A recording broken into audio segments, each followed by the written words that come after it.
오늘 평강이 있을지어다 라는 말씀의 주제를 가지고 오늘도 오직 예수 그리스도만이 하나님의 말씀을 통해서 드러나고 우리 가운데 증언되기를 소망합니다.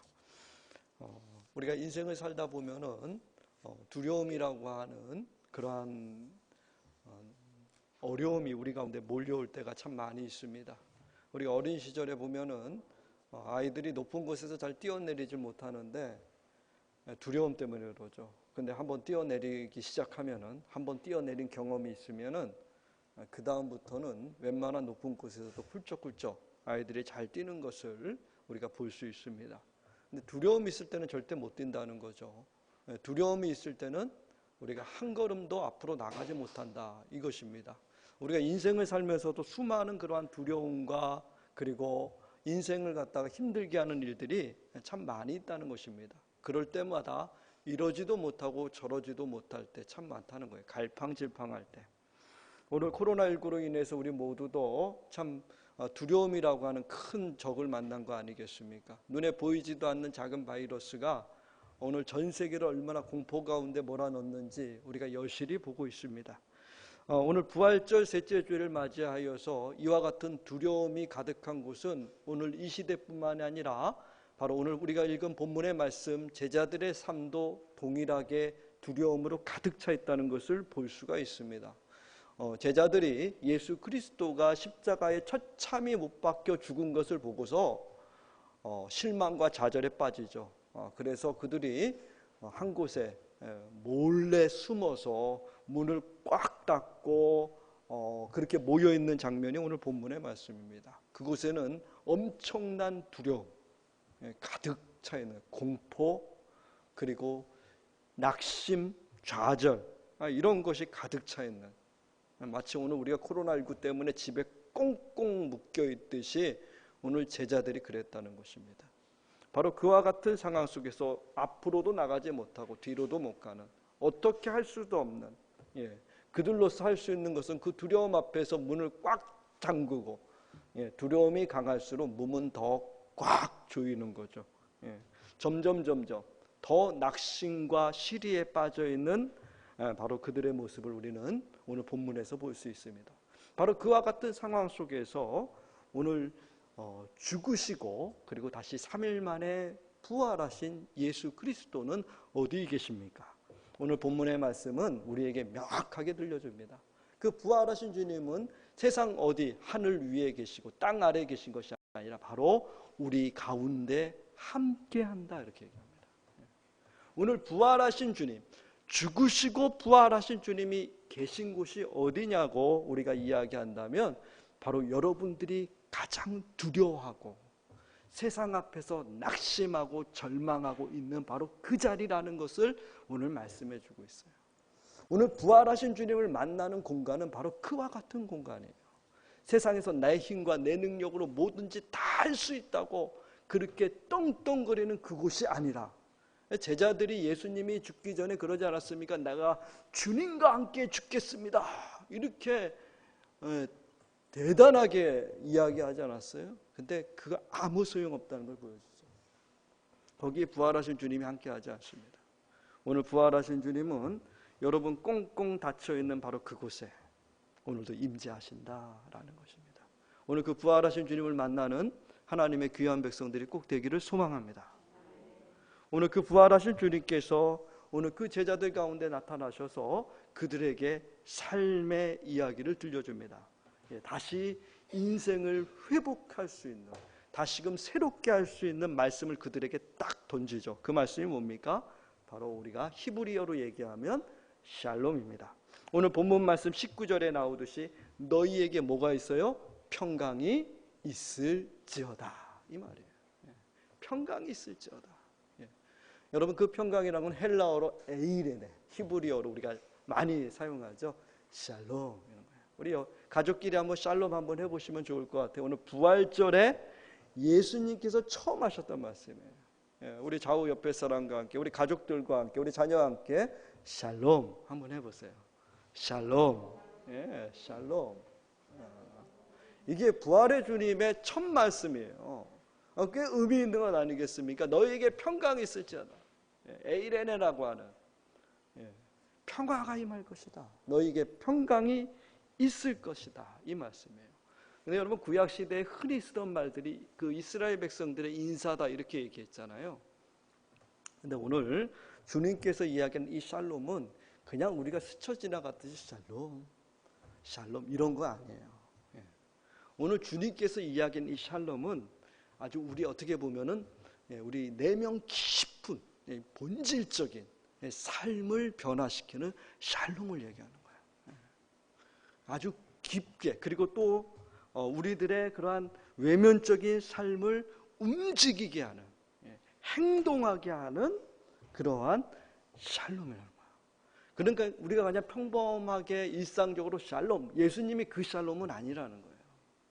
오늘 제자들에게 처음 부활하신 주님이 오늘 그들 가운데 임하셔서 하셨던 샬롬은 매우 강력한 말씀이에요. 삶을 갖다가 다시금 회복시키고 새롭게 할 수 있는 그 말씀이에요. 엄청 중요한 말씀이라는 거예요. 단순히 인사 정도가 아니라 여러분들의 우리들의 삶을 다해서 이 샬롬을 이루어야 한다는 거예요. 그 말씀을 오늘 강조해 주고 있어요. 예수님께서 그거로 우리를 초대합니다. 그래서 오늘 본문의 말씀에서도 그러잖아요. 내가 너희를 하나님께서 나를 보내듯이 나도 너희를 보낸다. 뭘로 보내요? 이 평화를 가지고 이 평강을 가지고 너희를 보낸다 이렇게 얘기하는 거예요. 그래서 샬롬 그 삶이 오늘 부활의 주님과 함께 우리 가운데 아름답게 임해야 된다는 거. 그 샬롬을 위해서 이제 나가야 된다는 것을 우리 얘기해 주고 있어요. 그러니까 부활하신 주님이 첫 말씀 샬롬 이 평강이라는 거 그것이 얼마나 중요한지를 이야기해 주는 거죠. 여러분들 안에 있는 그 평강을 유지하며 살아가는 게 얼마나 중요한지 또 이 땅의 삶의 관계들 속에서 평안을 누리는 거 그리고 더 나아가서 온 땅의 평화를 이뤄가는 것이 얼마나 중요한지 여러분 하나님 말씀의 핵심 사상이라는 거예요. 부활의 주님께서 정말로 우리에게 강조하는 거예요.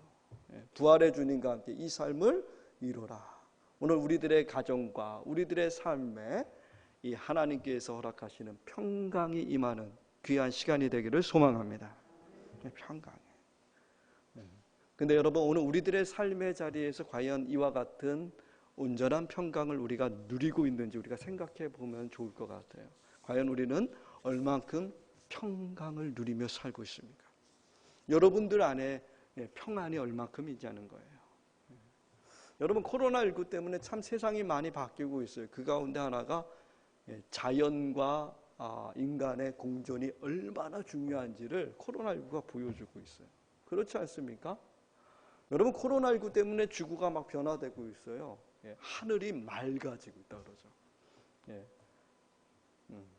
여러분 우리나라도 엄청나게 이때쯤 되면은 그 황사에 미세먼지에 난리 아니겠어요.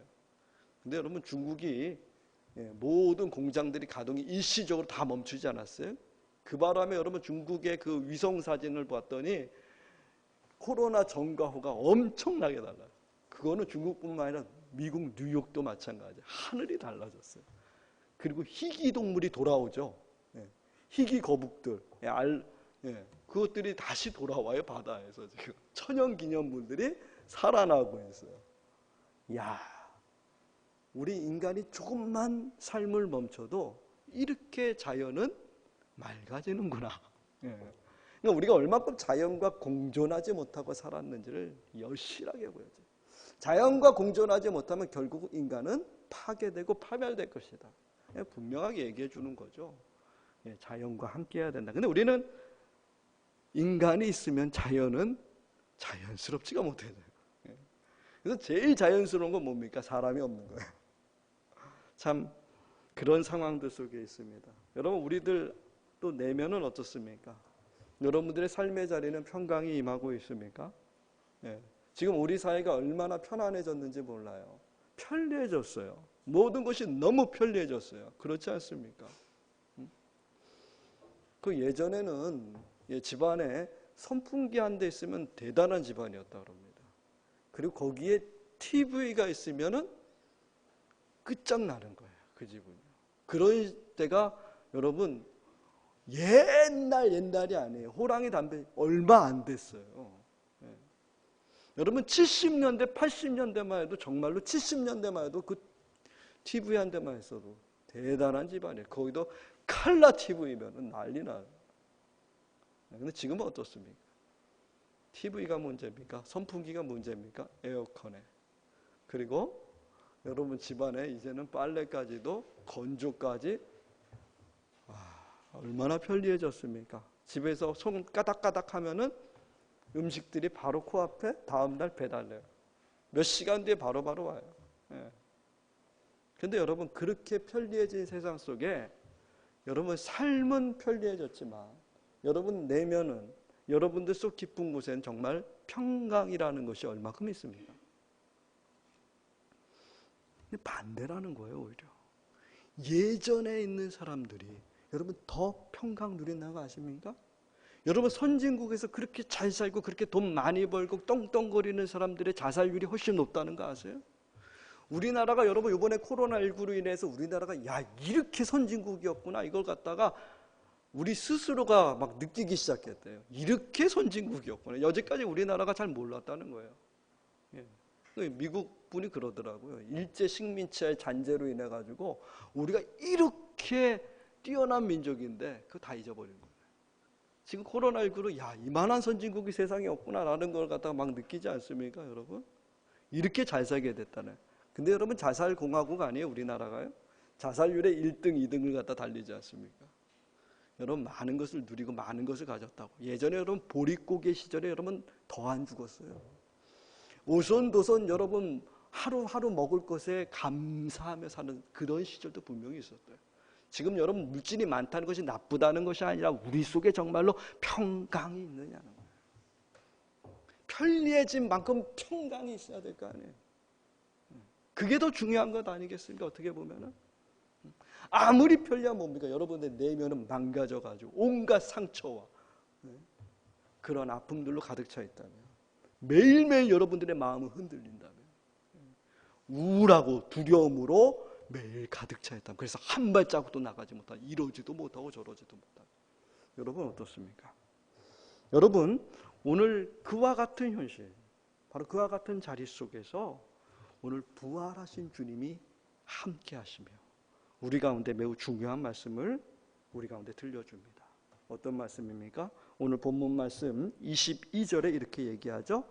이 말씀을 하시고 그들을 향하사 숨을 내쉬며 뭐라고요? 성령을 받으라. 아멘.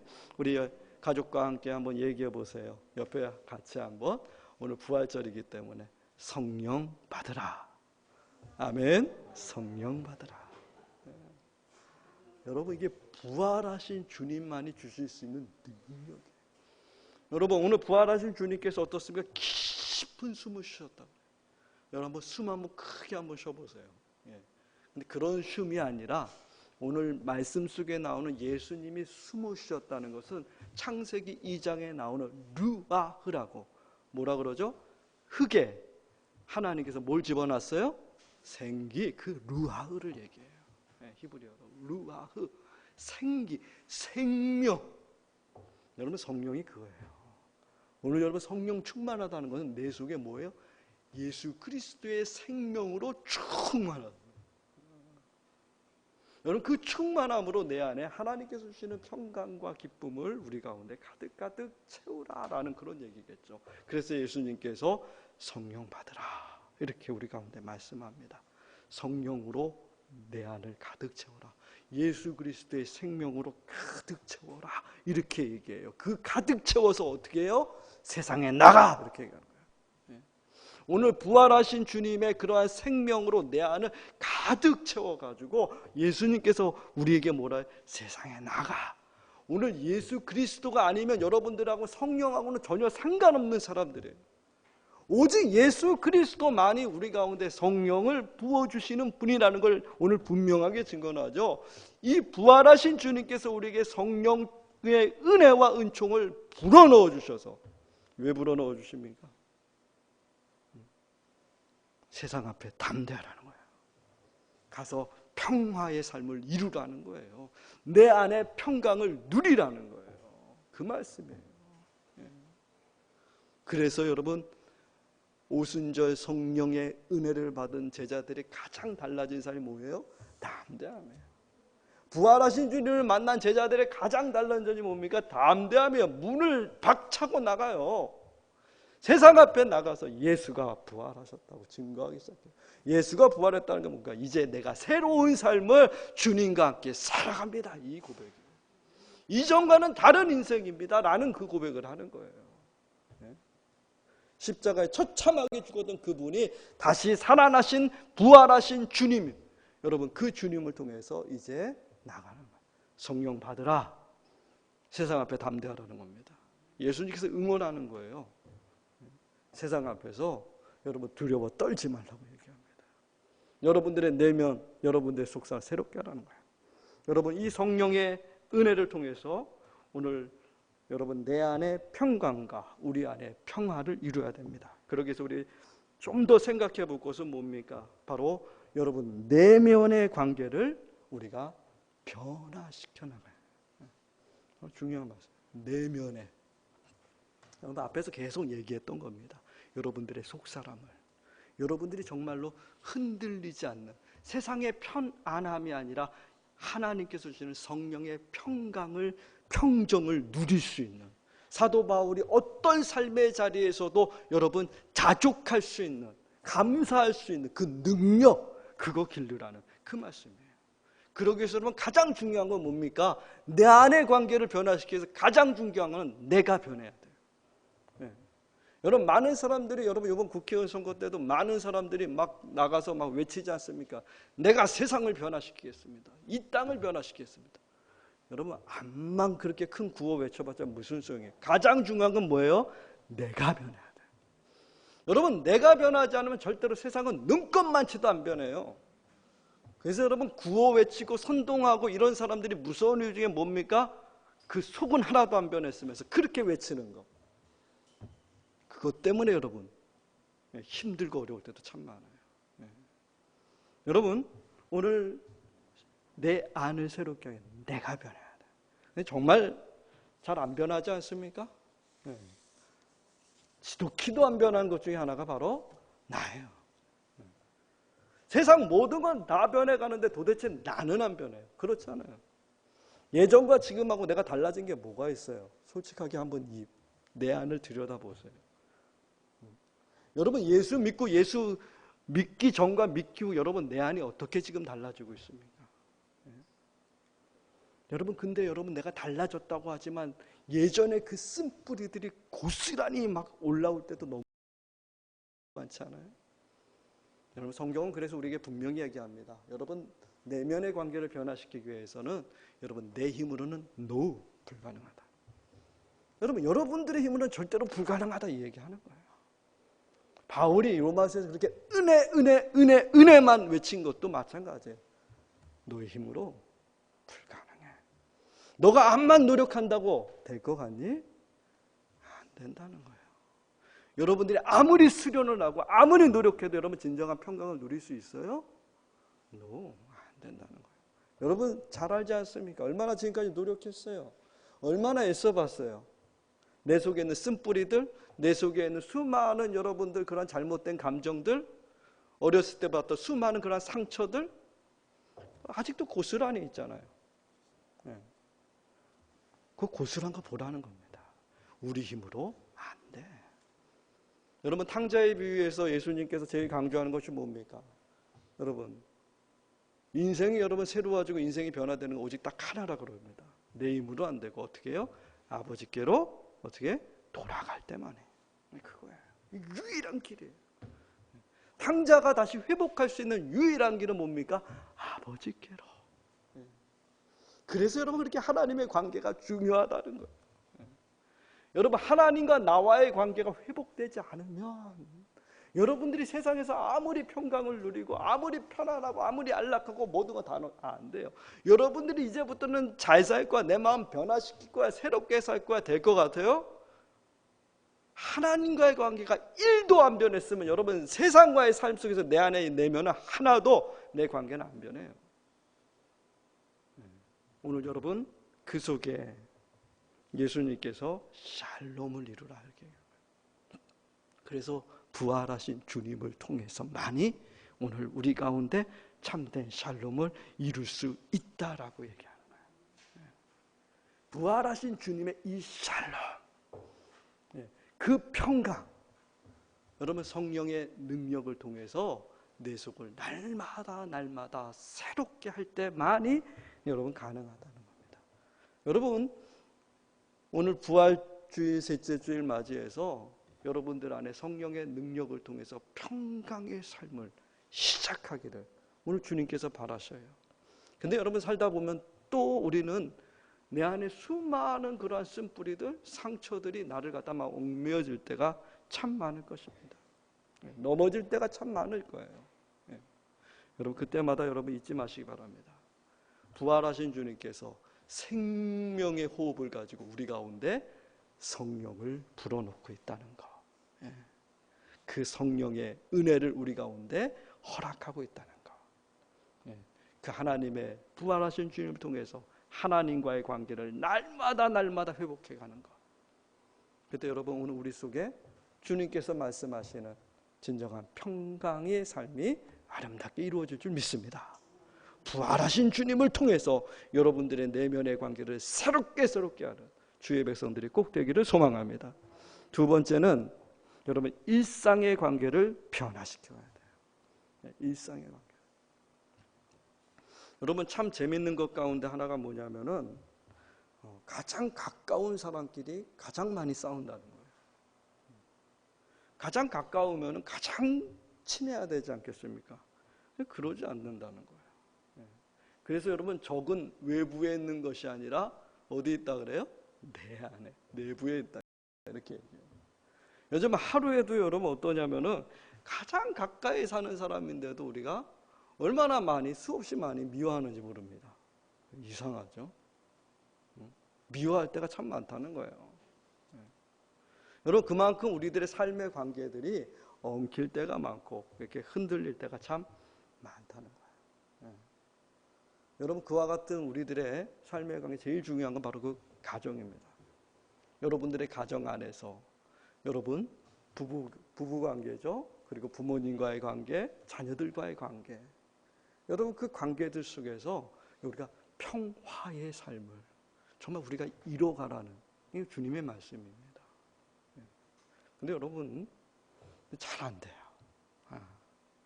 가장 가까이 있어요. 더 힘들 때가 참 많을 때가 얼마나 많이 있습니까? 근데 오늘 주님께서 성령을 우리 가운데 불어넣어 주시면서 오순절 성령 다락방 사건을 통해서 우리 가운데 성령이 임하게 하심을 통해서 우리에게 말씀하지 않습니까? 평화를 이루라. 평화를 이루라. 힘들고 어렵지만 평화의 삶을 이루라. 이렇게 얘기해요.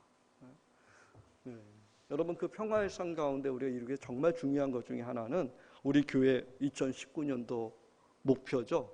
그 목표가 뭡니까? 나보다 남을 낫게 이 말. 나보다 남을 낫게 이 삶이에요. 여러분 삶의 관계를 여러분 회복해가고 우리 가정의 관계를 아름답게 만들어 가려면 여러분 무엇보다 중요한 것은 나보다 남을, 내 아내를, 내 남편을, 내 부모를, 내 자녀를 먼저 낫게 그 삶이에요. 되게 중요한 말씀 아니에요. 나보다 남을 더 높여주고 존중해주는 이 삶을 살아가는 거. 그 남아프리카 공화국이죠. 거기 넬슨 만델라라는 분 돌아가셨지만 온 지구상에서 가장 평화의 상징 중에 하나입니다. 근데 그분이 이제 대통령이 되기 직전에 이제 손주들하고 같이 파티를 여는데 경호원들이 백인들이에요. 백인들. 손주들이 가가지고 막 그 놀리는 거예요. 그 놀리는 이유 중에 하나가 뭐냐면은 그만큼 남아프리카 공화에서 흑인들이 엄청난 핍박을 받았기 때문에 대갚아 주듯이 막 놀리는 거예요. 이제 자리가 바뀌었잖아요. 이제 할아버지가 대통령이 될 건데. 그랬더니 이 만델라 대통령이 그 자식들 이렇게 부르더라고, 손주들을. 딱 불러서 하는 말이 뭐냐면은, 너희가 정말로 강해지려면 저들과 똑같이 차별하면, 저들과 똑같이 놀리면 너희는 저들보다 더 못한 사람이다. 저들보다 정말 강해지려면 저들을 존중하고 사랑해야 한다. 그 데려가가지고 인사시키더라. 정말 강한 사람이 되라. 그냥 여러분 그냥 이것도 저것도 아닌 그런 것이 아니라 정말 강한 사람. 그 사람이 누구입니까? 오늘 여러분의 삶의 관계들 속에서 예수 그리스도를 믿는 사람은 여러분 강한 사람이 되어야 돼요. 그런 면에서 나보다 남을 더 존중해 주는 사람. 뭐 쉬운 것입니까? 아니겠죠. 여러분 교회 안에서의 표가 아니라 여러분들의 삶의 자리에서 나보다 남을 더 낮게 여기는 삶을, 여러분 그게 평화의 삶 아니겠습니까? 나보다 남을 더 존중해 주는 거기서부터 여러분 우리 삶의 관계에 변화가 시작되겠죠. 그냥 되겠습니까? 가만히 앉아 있으면 되겠습니까? 여러분 그렇게 존중하지 못하고 가장 가까이 있는 사람들 무시하고, 아니요. 여러분 가정에서부터 시작이에요. 여러분들이 가장 작은 일상에서부터 나보다 남을 낮게. 그래서 오늘 예수님께서 성령 충만하라, 성령 받으라는 거예요. 성령의 능력으로 해나가라 이렇게 얘기합니다. 우리 힘이 부족하잖아요. 어떻게 나보다 남을 더 낮게 여기는 삶을 우리 맨정신으로 살아갈 수 있습니까? 여러분 가정에서부터 안 되잖아요. 근데 여러분 오늘 그래서 성령의 능력을 받으라. 성령 충만하라. 여러분 매일매일의 삶 속에서 성령 충만한 그리스도인들이 꼭 되길 바랍니다. 성령의 열매 맺으라는 거예요. 충만하라는 거는. 무슨 막 여러분 예언하고 방언하고 이 얘기가 아니라 성령 충만, 성령 열매 맺으라는 거예요. 내 안을 매일매일 그 성령의 열매들로 가득가득 채워 나가라 이 얘기예요. 그래서 그 삶을 통해서, 그 성령 충만함을 통해서 나보다 남을 낮게 여길 때 여러분 우리들의 관계의 변화가 시작되지 않겠습니까? 가정이 새로워지지 않겠습니까? 여러분 직장이 달라지겠죠. 나보다 남을 여기게. 그게 우리 주님께서 살아가신 삶의 방식이었습니다. 여러분 그 방식을 가지고 오늘 주님께서, 부활하신 주님께서 우리 가운데 찾아오셔서 성령을 불어넣으셔서 세상 앞에 나가라고 얘기하는 거예요. 보기 싫고 미워하고 정말 나와 함께하기 싫은 그 사람을 낮게 여기라. 그 삶에서부터 여러분 삶의 관계들의 놀라운 역사들이 시작될 것이다. 우리 가운데 말씀하고 있지 않습니까? 여러분들의 삶의 관계를 부활하신 주님과 함께 새롭게 나가는 성령의 충만한 열매 맺는 은혜로운 삶이 매일매일 있기를 소망합니다. 말씀 마치고자 합니다. 오늘 말씀의 주제는 평강입니다. 평화입니다. 예수님께서, 부활하신 주님께서 첫 말씀이에요. 여러분 이 평강은 가만히 있는다고 되는 거 절대로 아닙니다. 여러분들이 움직여야지만 되는 거예요. 예수님께서 샬롬 할 때는 여러분들의 삶을 다해서 나가라는 거예요. 영적인 싸움을 하라는 거예요. 진정한 하나님의 말씀의 검을 가지고 나가서 싸우라는 거예요. 절대로 여러분 그 평강의 삶은 그냥 이루어지지 않는다.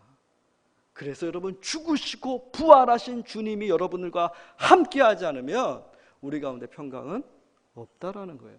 여러분 우리 가정의 평화 없다는 거예요. 우리 사회의 평화 없다는 거예요. 오직 죽으시고 부활하신 주님의 숨, 성령입니다.